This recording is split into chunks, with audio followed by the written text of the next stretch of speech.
Well, it's been a few minutes, actually a couple months, hasn't it? Welcome to episode 1 of Building Back Better, the Basel edition. This is going to be, I hope, a fun save, an interesting save. Lord knows I'm going to find it interesting. I hope you do too, because it's going to be a little bit different. We're going to focus mostly on scouting for this save and developing youth players. For me, this is a little bit of change of pace. I'm going to go into a lot more detail with scouting, screen flow, player development. The spreadsheet's going to come back. I know a couple of you will be happy about that. I'm kind of happy about it too. I actually opened it up for the first time in like 3 years and was surprised that, yeah, I still remember how to do most of this stuff. My son was shocked too. So I'm really looking forward to this. So why Basel? Well, Alfie over at HITC7s has a really good video about Basel. I'm going to link that down in the description below. But this is an interesting club. The Swiss, I can't even pronounce it, ROFSA League, well, you know what, let me look it up here real quick. It's not the biggest league in Europe. It's a good league. There's some really good teams here. Grasshopper, Lugano, St. Gallen. And the rules are pretty straightforward. If you finish 11th, you're in a playoff with the second place team in the lower division. If you're in 12th, you automatically get relegated.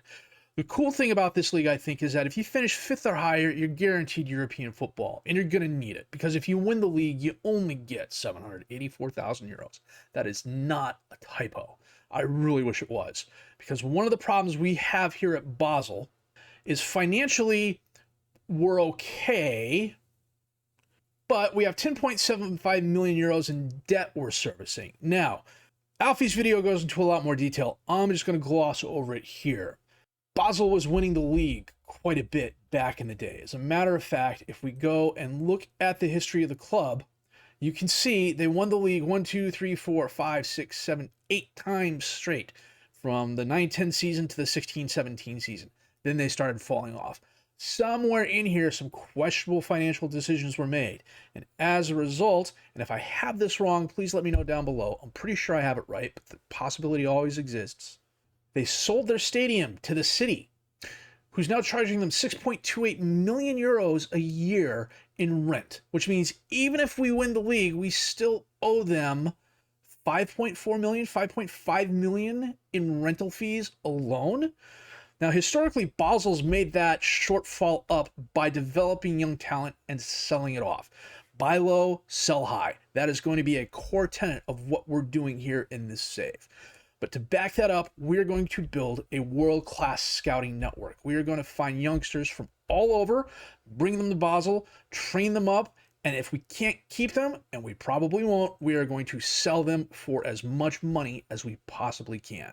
And we're going to use a bunch of tools to do that. Screen flow, mini regions and scouting, a couple of Excel spreadsheets I put together with regards to scouting. Some of these I'll also highlight in YouTube Shorts. The goal going forward is 3 videos a week, Monday, Wednesday, Friday, and at least 1 YouTube short a week, either on Tuesdays or Thursdays. A lot of what the YouTube shorts are going to go into are going to be things we're going to talk about here: screen flow, mini regions and scouting, how to choose a scout, things like that. But it's going to be interesting. We really need European football, and we need good European football. The Conference League is not bad. It's just the money for it is not as good as we need it to be, even if we win. So 4th or 5th place is the second qualifying round of the Conference League. Well, 5th place is depending on winner of the Schweizer Cup. So if one of the top 4 teams wins the Schweizer, the 5th place team gets the Conference League second qualifying round spot. So we would literally show up here. There's 100,000 euros appearance money. I don't know if that means appearance for game, but the loser gets 350,000 euros. So it must mean the winner gets 100,000. Both teams get 100,000 euros, and then the loser gets 350 when they lose out. 550,000 here. The round appearance fee is still the same. Then you get to the group stage. It's 500,000 euros per win, 166,000 euros per draw, no euros if you lose. It's 4 teams. You're playing 6 games. So the possibility of 3 million euros is there. You get to the knockout phase, 300,000 euros for that. You get to the round of 16, 600,000 euros for that. Quarterfinal, 1 million euros. Semifinal, 2 million euros. The final is 3 million euros. If you lose, it's 5 million if you win. We start here. We would need to get to at least the quarterfinals, if my math is correct. 1 million, 1.6, 1.9. Let's assume we win 4 games here. So that's 3 million. So that's 4.2, 4.9, 5. 4. Nope, not even that, because we wouldn't start winning money till here. Holy cow. So yeah, we need to make at least the semifinals, if not the finals outright, just to break even. Now, the money in the Europa League is better. The money in the Champions League is even better than that. If we make it past the group stages in the Champions League, we're almost breaking even, if my math is correct. So it's going to be interesting. I'm really looking forward to this. There's a lot of good clubs in Switzerland. There are some really good players in Switzerland. One of the things that Basel kind of has a leg up on in other clubs is that a lot of teams are willing to send us players on loan because our facilities are so good. One of the best youth recruitments in Europe, really good junior coaching, really good youth facilities, really good training facilities. And as a result, we end up with some very good players in on loan. Actually, I don't know that we have any players in on loan here, to be honest with you. Yeah, we do. Yusuf Demir is in on loan. Kevin Rueg is here in on loan. And they can only help us win unless Kevin Rueg is out for 2 to 5 weeks. That's not too bad. Yusuf, of course, is on international duty. Not a bad young winger. So, and the nice thing is we've got a fairly solid team. There is a decent amount of ability here on the senior squad. There's a lot of potential on the senior squad. If we look at the U21s, there's some really good potential here in some places. Although some of these people I may just have to let go. The U19 has some really good potential. Egon Rexhaj? Egon. Adriano Onyegbule. Cole Sau, Theo Ruchos. Wow, 19 determination in the midfield. All right, we like that. Only 2 strength, though. Holy frack. And then we got Egon Rexhall. Winger, 3 strength, 5 composure. He's not bad. Good dribbling, good first touch, good technique. Yeah, definitely. So, one of the things I'm going to be responsible for, and let's go set that up now. We're going to respond. Well, actually, we're not going to do that. We're not going to set up responsibilities just yet. But in between this episode and the next episode, I'm going to hire staff. I'm going to replace some staff.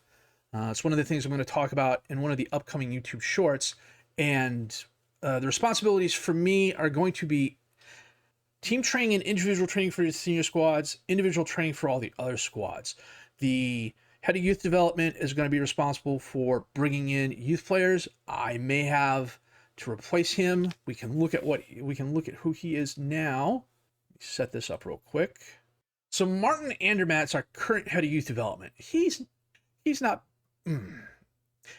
bad. He's not good. He's kind of average. He's 61 years old. I bet we might be able to find a younger head of youth development who is potentially a little bit better. He's making $92,500 a year. So you know what? Let's see if we can't replace him here real quick. So this is a filter I've been using for a while now. One of the things I like about it took me a little bit to put together and figure it out exactly, was it also takes into account playing styles and things like that. Now, I'll be 100% honest with you. I don't know what impact this has on the game. I have not studied it in depth. But if you're a squad looking to play a wide open, counterattacking, gegenpressing sort of team, do you really want a bunch of coaches whose tactical styles are catenaccio, park the bus, direct counterattack, etc., etc., etc.? You want pressing styles. They've screwed up playing style this first time around. This is just after the game went live. They've still got some issues. Hopefully those will be worked out. We're going to take off coaching style here because that apparently has also, well, you know what? Let me go general here real quick and see what happens. Yeah, they borked coaching styles too. So we're going to take coaching styles off. We're going to change this to head of youth development. And we should start getting some results. Now I'm looking for people. I need to change this. We're looking for a head of youth development who wants to be a head of youth development, who is professional or fairly professional or model citizen or resolute or balanced. So we have some decent options here. You know what? We're going to switch to potential, because when you're searching for youth players, judging potential is more important than judging current ability. Manuel Montos is not bad, but he's very cautious. I could have sworn I took that off. Did I not? Okay. Let's see what happens here. They've also screwed up tactical style as well. So even though this is in the drop down, when I go here, you're going to see it's just a bunch of dashes. The only thing they have in the game at the moment is wing play.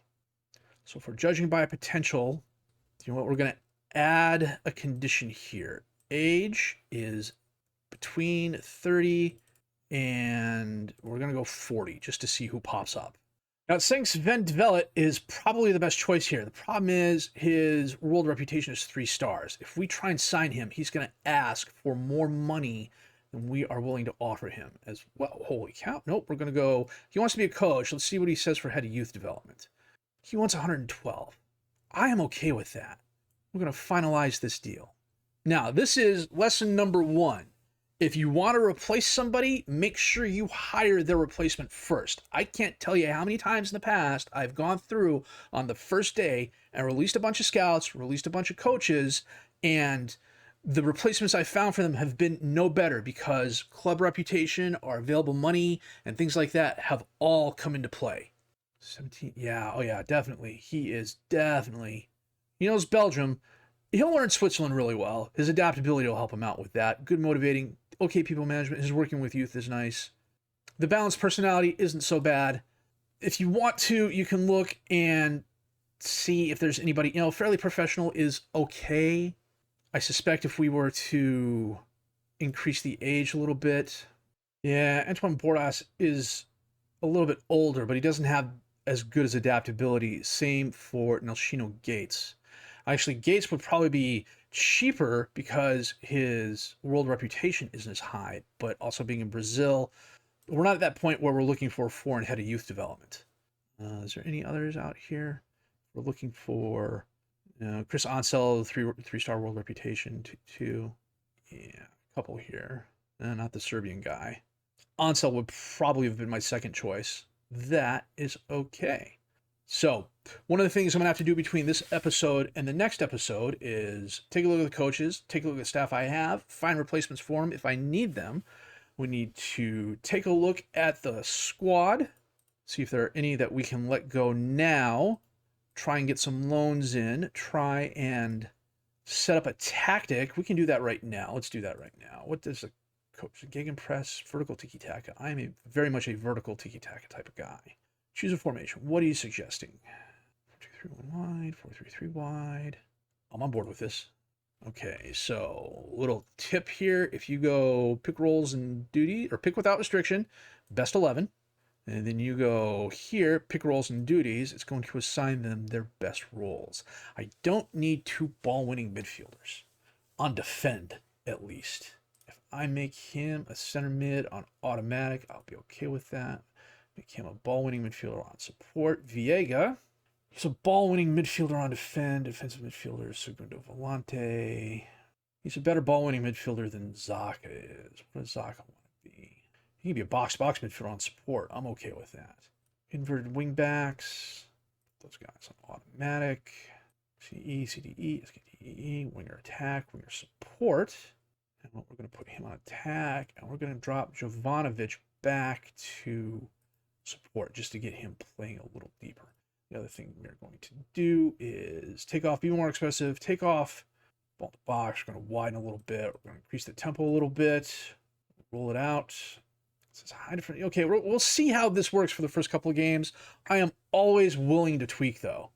Take a look here real quick. We'll accept the club vision. Sign players on the age of 20 for the future, 23 for the future. The one thing we do have to remember when signing youth players is that there is a general rule that says work permit rules. Foreign players with good potential to have played in an international fixture may get a work permit. So it's possible you could find a hidden gem who the game doesn't think is good and you think is, one of those 1-star current 5-star potentials, and that 5-star potential could mean 120 PA, it could mean 180 PA. The game could take a look at them and say because they don't have an international cap, you can't bring them in which case shortlists are going to come into play and screen flow is going to come into play. Oh my god, is screen flow going to come into play? I have to go ice my wrist before I start doing that. So maybe not the most exciting of episodes, but I hope I've given you a preview of what's to come. I hope you stick around for what's to follow. Next episode, we'll go through how I set up the screen flow. We'll go through how I set up the scouting. We'll go through how I set up my shortlists. And then we shall start playing. Hopefully I can get some screen flow examples for you to show what we're looking for. And then we'll get at least 1, if not 2 games played and in under our belt. Oh, we got Conference League games. So probably whoever this Conference League path second qualifying game is, that's who we'll play. So Making money right away, that's a good thing. Also, don't forget to check out Alfie's video. I've got it linked in the description. It'll give you a lot more background on Basel. It's one of the things that prodded me to do a Basel save for my first FM24 save. I'm really looking forward to this. I hope you are too. If you liked what you've seen and heard, please leave a like, subscribe to the channel for more content. Questions, criticisms, comments, leave those down below. I will answer them as fast as I can. My name is FM Jellico. I thank you very much for watching.